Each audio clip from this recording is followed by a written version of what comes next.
Mwiriwe neza mwese.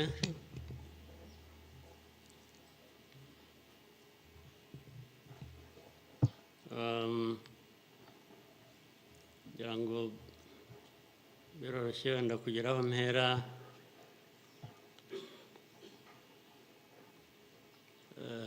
Ndahera ku mateka Bizimana yatubwiye.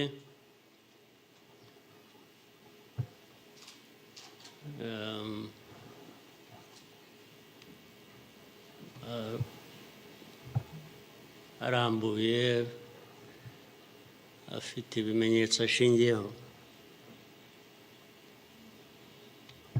ariko ndagira ngo mbanze nshimire mwese abari hano mwaje kwifatanya n'igihugu n'abanyarwanda, cyane cyane mwebwe abaturuka hanze mu bindi bihugu cyangwa abihagarariye hano mu gihugu cyacu.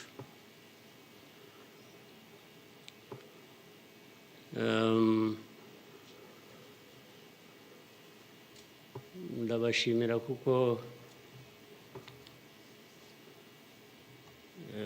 kenshi ko dusigaye tubibona ko bisigaye biri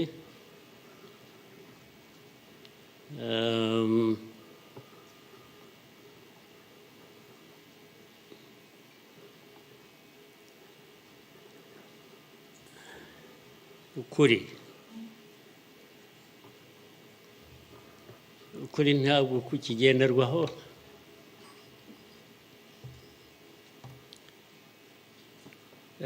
ni nacyo gituma, ariko reka mvugane, hari umuntu w'inshuti yanjye wigeze kumbaza ati ariko wowe nk'umuntu ubaho ute ugahuza bimwe, ndaza kubivuga mu rurimi rw'amahanga, arambaza ati ubaho ute ugahuza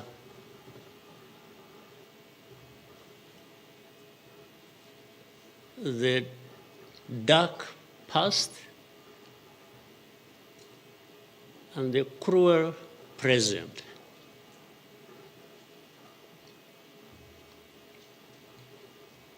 But how do you manage that?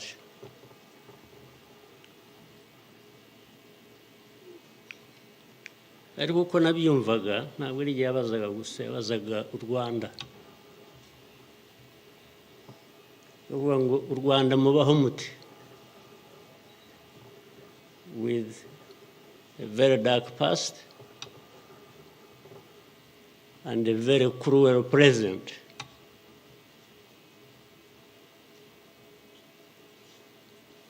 Icyo namushubije nuko from the beginning we were under any illusion that the two were siblings and we had to deal with them as such. You have to deal with the cruel present, knowing that it is very, very much related to the dark past. They are inseparable. So for us, we have a choice to make.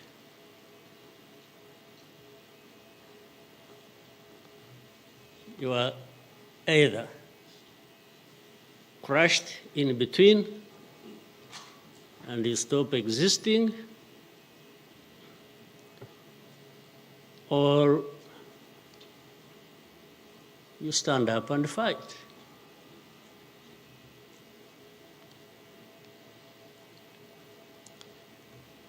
When people are saying in the testimony that, the hope they have and that what happened here 30-something years ago will never happen again.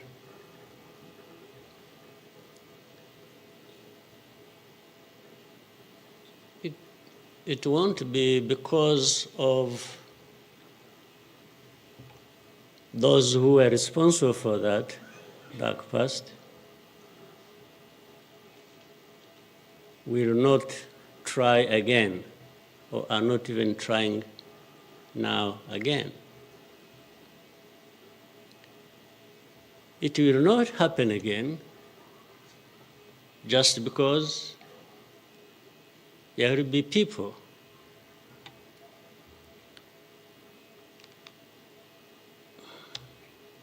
who will stand up and fight.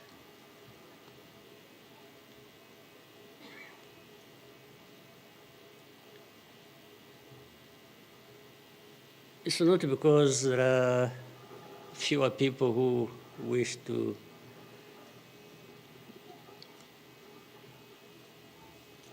perish or who would have wished us all to disappear, this country to disappear.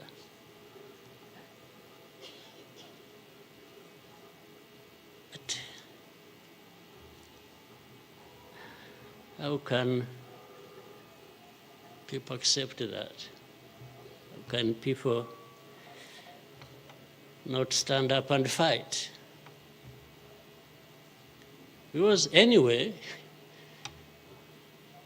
well, there is a risk you may die when you stand up to fight. But if you don't, it's a sure thing you are going to die.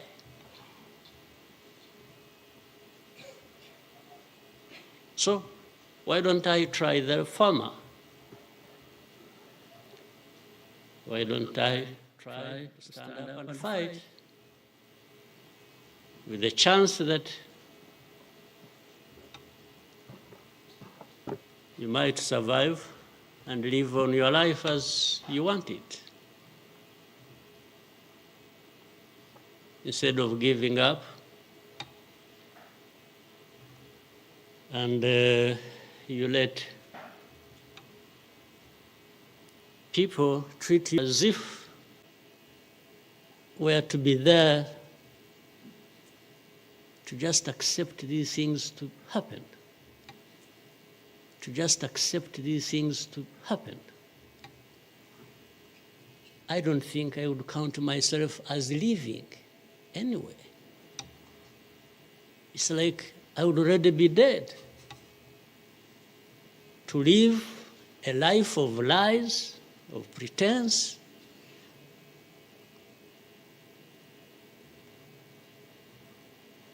and all my life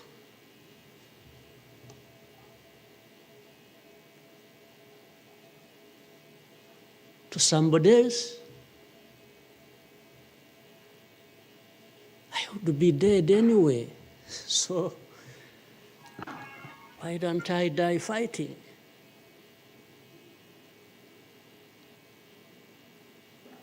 So you Rwandans, why don't you die fighting? Instead of dying anyway, just dying like flies. Why? But my message goes to other Africans who live like this on a daily basis, who are dehumanized.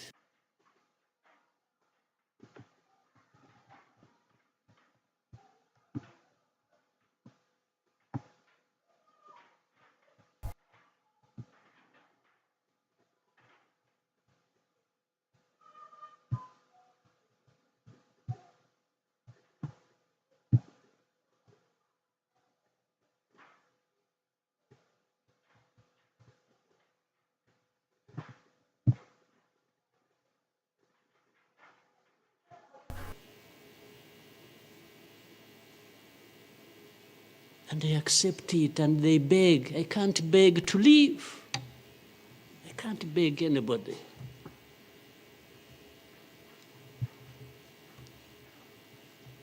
We will fight.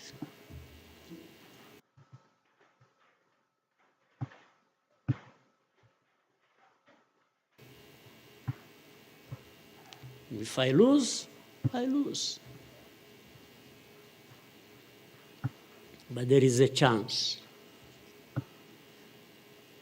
There is a chance, a significant chance, that if you stand up and fight, you will live. And you will have lived a dignified life that you deserve, that anybody else deserves. So these people who are there to the UN, they are there to these Western capitals, they are everywhere, they are just saying, Rwanda, this small country, this Rwanda. I mean, you see, when you're talking about Rwanda and ganging up together against Rwanda, you think it's some country that is, Then when I remember the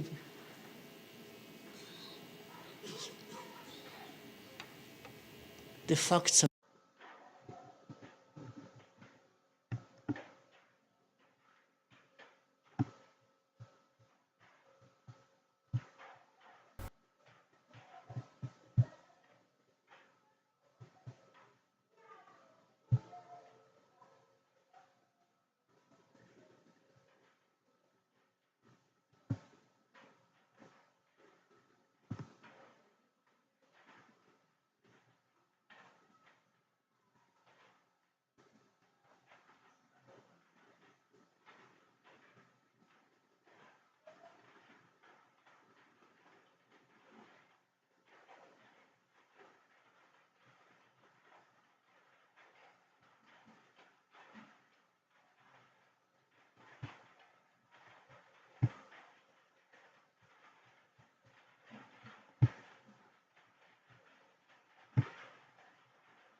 about it,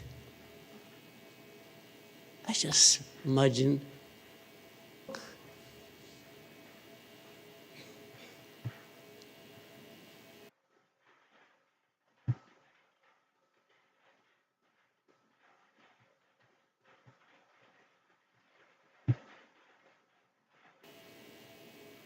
but in the midst of all that,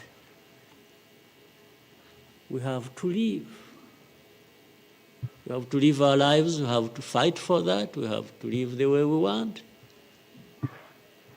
And I tell anybody to his face to go to hell. If anyone comes around and thinks they can, they come, hey, we're going to send. What? Go to hell. Just go to hell.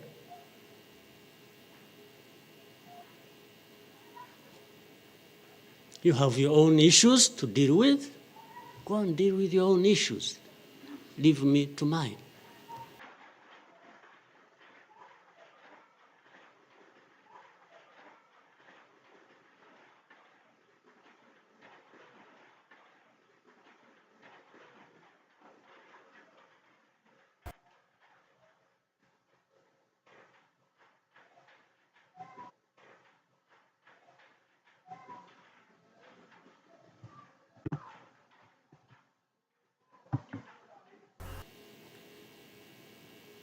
This is the spirit, I think, Rwandans must have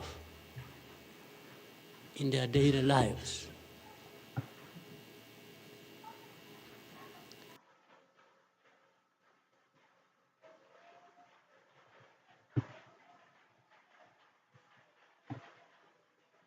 So my work is not about how powerful these people come down upon us and throw anything at us.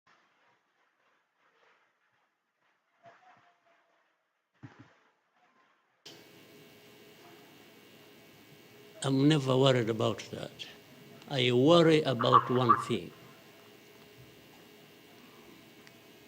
which has lived on for centuries.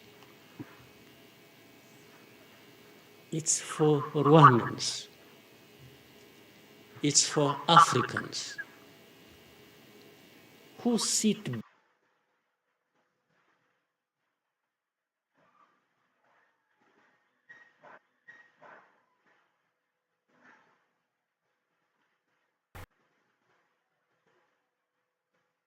back and find nothing wrong with accepting to be treated like that. That's my only worry.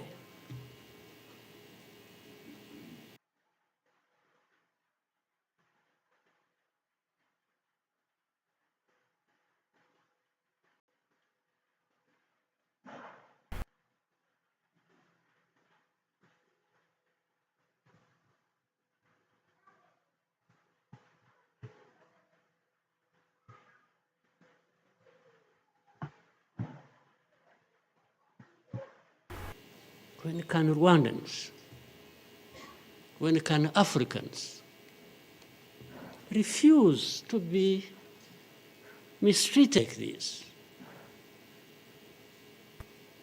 To be told they have no value,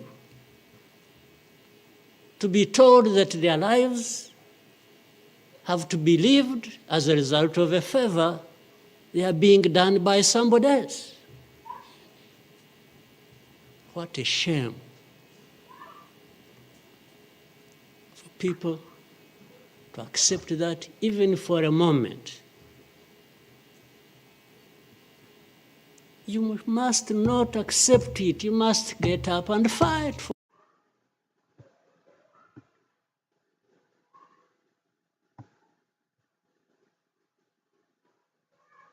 for yourself.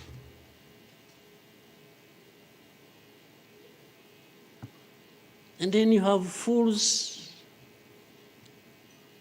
leading countries and being used as puppets.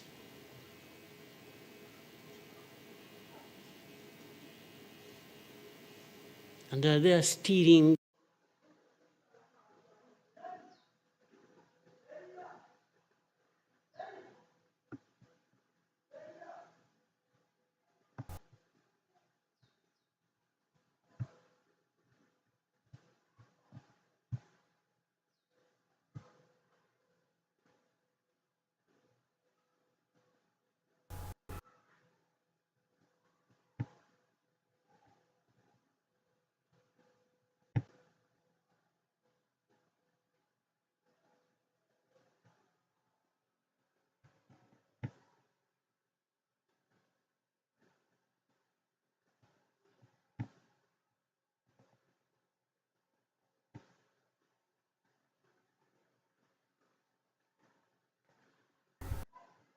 our territory we have created for ourselves and is encroaching on the minerals we are also encroaching on in Eastern Congo. Why don't you be brave enough to admit that? At least to say that.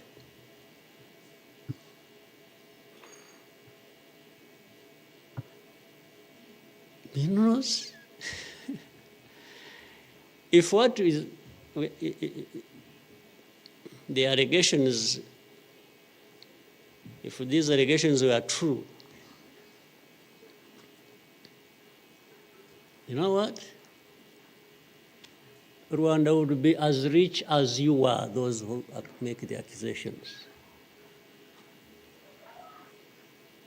We would not be needing your money at all. Which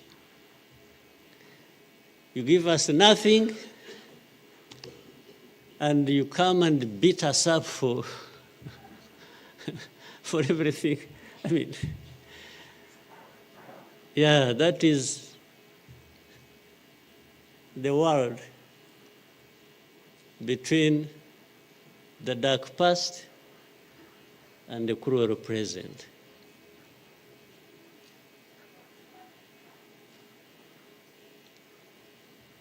But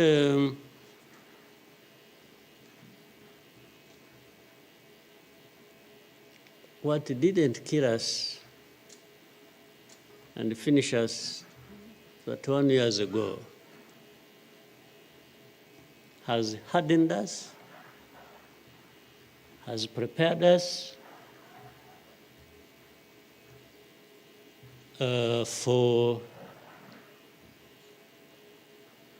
the bad things that will always come anytime these people want and wish. Honestly, I want to assure you, we will not die not fighting like last time. And fighting does not involve invading anybody's territory, does not involve going after something that is not ours. Fighting, I mean, is if you find us here and want to treat us the way you want that you have seen in the past, I just want to assure you, you will not succeed. You will not succeed. I think I beg all these Rwandans, we should be itching for a fight with anybody who wants to come here and turn things upside down. And I think there are many who are ready to join for that. But for our friends, our partners, please, don't misunderstand us, don't mistreat us. We have had enough of it. Take it somewhere else. Take it somewhere else. You know, this Bizimana who was telling you this whole history, by the Bizimana, if you could compile that and distribute it to our friends and all of us. I actually want a copy of what you... But I think you should give our friends and others, they need to... Much as in the cruel present, facts don't matter, evidence doesn't matter, the truth doesn't matter. What matters is what pleases you on any day, and doesn't matter what facts about others. But and I was saying this because this man made another presentation another time that involved the same people he was talking about. And the next day, from embassies, people came to him, threatening him. You know, they even, they are so foolishly brave to just, you know, they went to him. And I think another message went through Foreign Affairs. It's like this man who is saying this, and he was not saying it is not true, but he was saying no for daring to say it, even if it is the truth. Yes, they threatened him, and they even started threatening he will not get a visa to travel anymore to some places. Face to face, like that. Somebody from the embassy threatening our minister.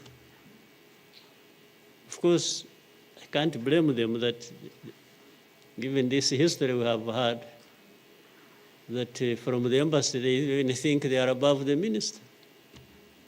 Yeah. He just come and say, you dare say this? He wasn't saying, this is contrary to the truth or evidence we have. Why did you present lies? No. He was just saying, whether lies or truth, you shouldn't have said it. That is the cruel present we live in, but we must confront it. And we will. We shall. No question about it. I've also told people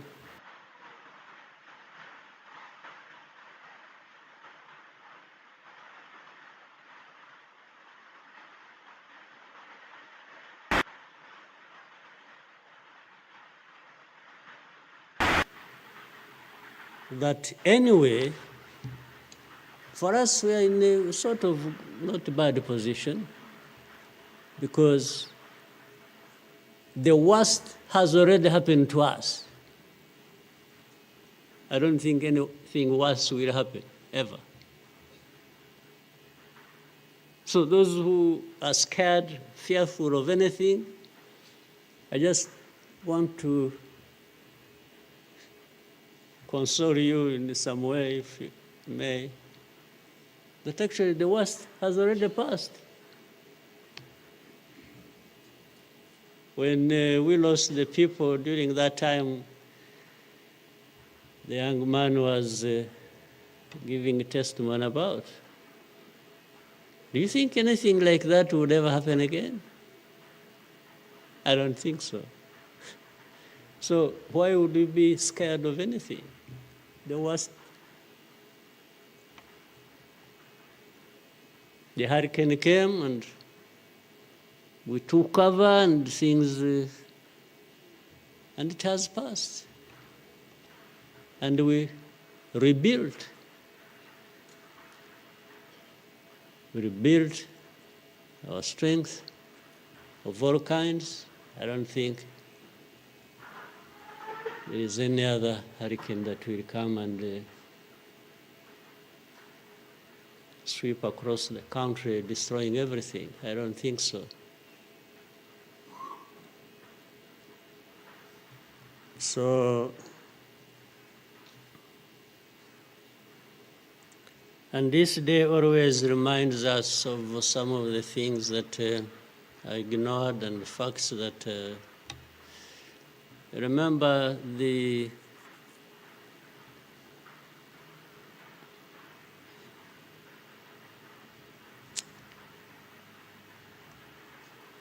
book written by somebody many of you know, Philip Gurevich, with a very long title. When he and this is a man who, well, at least I would have wished if they could think of such a man and put him in the group of experts, maybe they would benefit from. But you bring somebody just because she comes from a country that colonized Rwanda and that becomes the expert. I think that's not serious. But he said that the title of the book was, "We wish to inform you that tomorrow will be killed with our families." You know, who were they informing?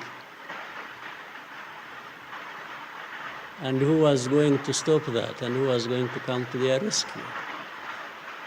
Nobody. It just happened as they said it. People kept telling the world, "We want to inform you that tomorrow we're going to be killed with all our families." And who cared? And the families were killed indeed, including the family of the young man who was testifying here.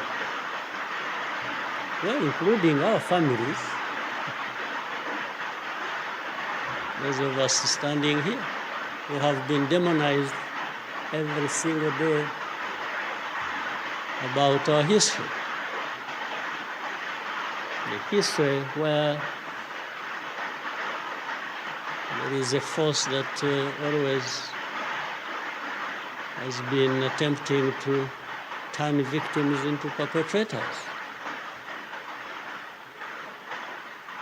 So these people who give testimonies and say what happened to them, they are actually now perpetrators. They are no longer victims. So the cynicism I was talking about, what happens in this world, is that these very people who barely survived and who lost everything else and their families are now the victims, the perpetrators, no longer victims. That's what the world wants to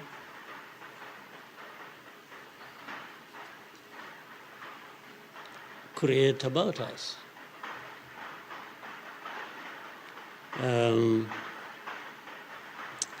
I think I should, even for, again, the sake of our sanity, maybe we always, during the war times, to keep my own balance, there used to be battles taking place across the country, militias killing people, RPA soldiers fighting government forces. Sometimes in our movements, one of the commanders would come to me and say, "President, come and see what has happened here." I went there once and saw a mass grave that they had just dug with caterpillars, and I think they had put in over 2,000 people. And from that lot, we found 12 people are still breathing. And we got them out. I was told the other day of the 12, I think they lived for some time, and then now they are remaining 7 out of 12. I kept following the story. 7 are still alive. I think 5 died of... But from that moment,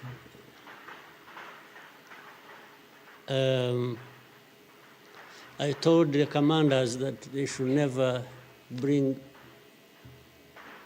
my attention to this kind of thing. They should just handle it, and we agreed how they would be handling it. But I should never, I don't even need to be informed or, and the reason was simple. And unfortunately, such a moment of remembrance sort of takes you back into that. But the reason was I didn't want my judgment and my conduct of the war and the leadership I was supposed to be providing to be impaired in any way by the anger, by what you saw. So that's why I wanted to keep my own balance so that we go through so many things. But otherwise, if I kept seeing this, putting people out of a mass grave, and then your mind goes to say, but who is this doing? Whoever is doing this, why is he doing it? He may end up... So anyway, let me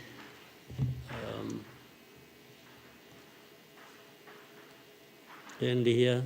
There will always be another day, another year to commemorate our lost people. But for Rwandans, I beg you,